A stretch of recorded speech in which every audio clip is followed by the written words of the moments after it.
प्रिय साथियों नमस्कार। इस कार्यक्रम में हम लोग चर्चा करेंगे कि किस लग्न के लिए कौन से ग्रह अच्छे होते हैं और कौन से ग्रह बुरे होते हैं। उसको देखने के लिए आपको समझना होगा कुछ सूत्रों को।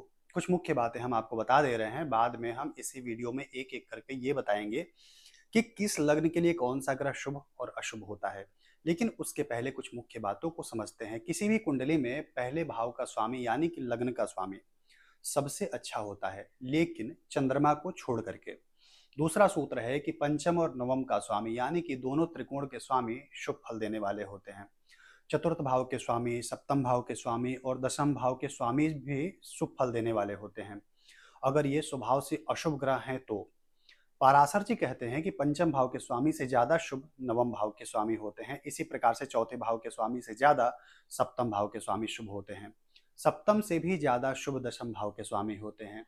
तीसरे, छठे और 11वें भाव के स्वामी अशुभ होते हैं। चौथे, 7वें और 10वें भाव के स्वामी अगर शुभ ग्रह हैं तो ये भी अशुभ फल देते हैं। तीसरे भाव का स्वामी कम अशुभ होता है, उससे ज्यादा अशुभ छठे भाव के स्वामी होते हैं और उससे ज्यादा यानी कि सबसे ज्यादा खराब 11वें भाव के स्वामी होते हैं। कुंडली में तटस्थ ग्रह कौन होते हैं, तो इसका अर्थ हुआ कि ऐसा ग्रह जो बहुत ज्यादा ना आपके लिए शुभ है और ना ही बहुत ज्यादा अशुभ है। चंद्रमा अगर लग्न के स्वामी है, सूर्य चंद्रमा अगर अष्टम भाव के स्वामी है और सूर्य और चंद्रमा अगर दूसरे और 12वें भाव के स्वामी हैं तो ये तटस्थ होते हैं।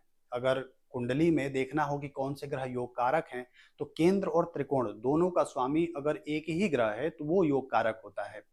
और ये भी स्थिति सिर्फ 3 ग्रहों के साथ में होती है, मंगल, शनि और शुक्र के मामले में। जैसे कर्क और सिंह लग्न के लिए मंगल योग कारक हो सकते हैं, क्योंकि कर्क लग्न में पंचम और दसम के स्वामी होते हैं, वहीं सिंह लग्न में चौथे और नवम भाव के स्वामी होते हैं। अगर तुला लग्न की बात करें तो शनि चौथे और 5वें भाव के यानी कि केंद्र और त्रिकोण भाव के स्वामी होते हैं और वो योग कारक बन जाते हैं। जब लग्न वृष हो तो शनि नवम और दशम भाव के स्वामी होते हैं, ये भी योग कारक हो जाते हैं। अगर मकर या कुंभ लग्न होता है तो शुभ योग कारक होते हैं, क्योंकि मकर लग्न में शुक्र पंचम और दशम भाव के स्वामी होते हैं और कुंभ लग्न में चौथे और नवम भाव के स्वामी होते हैं। वहीं केंद्र और त्रिकोण के जो स्वामी हैं उनकी युति से भी राजयोग बनता है। अगर ये दोनों भाव के स्वामी अगर एक साथ हो, लेकिन कंडीशन ये होता है कि उनकी जो दूसरी राशि है वो तीसरे, छठे या फिर 8वें भाव में ना पड़ती हो, या फिर तीसरे, छठे या फिर 8वें भाव के स्वामी के साथ में इनकी युति ना हो। अगर होते भी हैं इन भावों के स्वामी के साथ में या फिर इन भावों में, तो भी योग कारक होते हैं, लेकिन उतने ज्यादा प्रबल योग कारक नहीं होते हैं। सबसे अच्छा जो राजयोग होता है वो नवम और दशम भाव के स्वामी जो हैं उनसे बनता है। दोनों एक साथ किसी शुभ भाव में बैठ जाएं या फिर नवम भाव का स्वामी दसम में और दसम का स्वामी नवम में बैठ जाए तो ये बहुत अच्छा राजयोग कारक होता है। कुछ अन्य योगों को समझते हैं, तो अगर चौथे और 5वें भाव के स्वामी या फिर 7वें और 5वें भाव के स्वामी या फिर 10वें और 5वें भाव के स्वामी या फिर चौथे और नवम भाव के स्वामी, सप्तम और नवम भाव के स्वामी या फिर दसम और नवम भाव के स्वामी एक साथ हों, यानी अगर इनमें से कोई भी एक साथ में बैठा हुआ है या फिर एक दूसरे को देख रहा है या फिर एक दूसरे की राशि में है, तो ये राजयोग कारक होता है।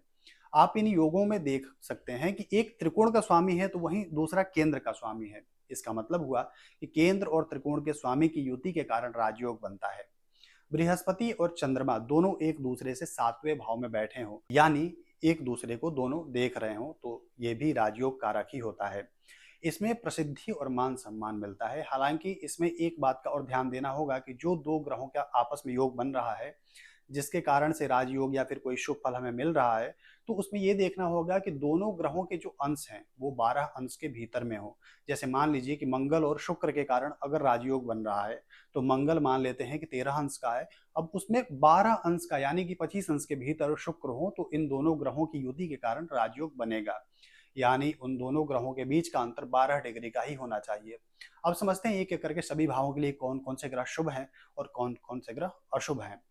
उसके लिए आपको देखना होगा कि आपका लग्न कौन सा है। अब मान लीजिए कि यदि आपका मेष लग्न है तो आपके लिए बृहस्पति, सूर्य और मंगल अच्छे ग्रह हैं।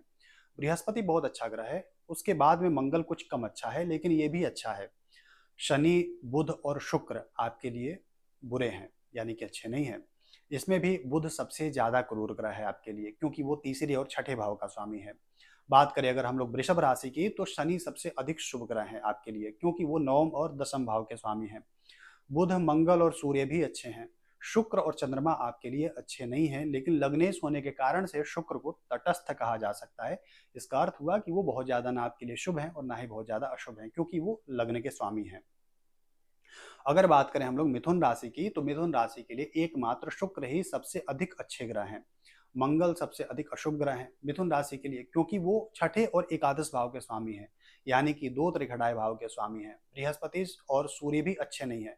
चंद्रमा और बुध को तटस्थ कहा जा सकता है। मतलब ये हुआ कि ये ना बहुत ज्यादा आपके लिए शुभ हैं और ना ही बहुत ज्यादा अशुभ हैं। बात करें अगर हम लोग कर्क राशि की, तो बृहस्पति और मंगल आपके लिए सबसे ज्यादा अच्छे हैं। इसमें मंगल सबसे ज्यादा अच्छे हैं, क्योंकि वो पंचम और दशम भाव के स्वामी हैं, यानी कि एक त्रिकोण के स्वामी हुए और दूसरे केंद्र के स्वामी हुए। शुक्र और बुध आपके लिए अच्छे नहीं हैं, और शनि, सूर्य और चंद्रमा ये कर्क राशि के लिए तटस्थ ग्रह हैं। सिंह राशि के लिए सूर्य और मंगल अच्छे ग्रह हैं, जिसमें मंगल सबसे ज्यादा शुभ ग्रह हैं। बुध और शुक्र सबसे अशुभ ग्रह हैं। बृहस्पति, चंद्रमा और शनि इनको तटस्थ माना जा सकता है। कन्या राशि के लिए एकमात्र शुक्र ही सबसे अच्छे ग्रह हैं। चंद्रमा, मंगल और बृहस्पति सबसे अशुभ ग्रह हैं। शनि, सूर्य और बुध ये कन्या राशि के लिए तटस्थ माने गए हैं। तुला राशि के लिए शनि, बुध और शुक्र सौम्य ग्रह हैं। इनमें शनि सबसे अच्छा है, सूर्य, बृहस्पति और चंद्रमा सबसे अशुभ हैं। मंगल को कुछ सौम्य कहा जा सकता है। इसका अर्थ हुआ कि मंगल बहुत ज्यादा ना आपके लिए शुभ हैं और ना ही बहुत ज्यादा अशुभ हैं। वृश्चिक राशि की बात करें तो चंद्रमा सबसे अधिक सौम्य है। बृहस्पति और सूर्य भी अच्छे हैं, लेकिन बुध और शुक्र सबसे ज्यादा अशुभ ग्रह हैं। मंगल और शनि तटस्थ, यानी कि इनका ना बहुत ज्यादा शुभ फल मिलेगा, ना ही बहुत ज्यादा अशुभ फल मिलेगा। धनु राशि की बात करें तो मंगल और सूर्य सबसे शुभ ग्रह हैं। शुक्र, शनि और बुध सबसे अशुभ ग्रह हैं, और बृहस्पति तथा चंद्रमा ये तटस्थ हैं। मकर राशि की बात करें तो शुक्र सबसे अधिक शुभ ग्रह हैं। बुध और शनि भी शुभ हैं, लेकिन शुक्र सबसे अधिक शुभ ग्रह होते हैं। मंगल, बृहस्पति और चंद्रमा सबसे अशुभ ग्रह हैं। इसमें मंगल सबसे ज्यादा खराब है। सूर्य मकर राशि के लिए अष्टम भाव के स्वामी हैं, फिर भी इनको तटस्थ कहा जा सकता है, क्योंकि सूर्य और चंद्रमा को अष्टमेश होने का दोष नहीं लगता है। कुंभ राशि की बात करें तो शुक्र सौम्य ग्रह हैं। सूर्य और मंगल भी शुभ ग्रह हैं। बृहस्पति और चंद्रमा सबसे ज्यादा अशुभ ग्रह होते हैं, और बुध को कुंभ राशि के लिए तटस्थ माना जा सकता है। मीन राशि की बात करें तो चंद्रमा और मंगल सौम्य ग्रह हैं, यानी कि शुभ ग्रह हैं। शनि, सूर्य, शुक्र और बुध सबसे ज्यादा अशुभ ग्रह हैं। बृहस्पति तटस्थ हैं।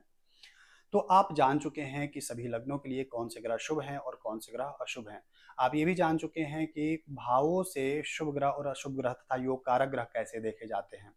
आपके मन में कोई प्रश्न हो तो कमेंट में पूछिए। वीडियो कैसा लगा कमेंट करके बताइए। वीडियो पसंद आया हो तो इसे लाइक करके अभी सभी जानने वालों को शेयर कर दीजिए। चैनल पर नए हैं तो कृपया इसे सब्सक्राइब कर लीजिए। धन्यवाद।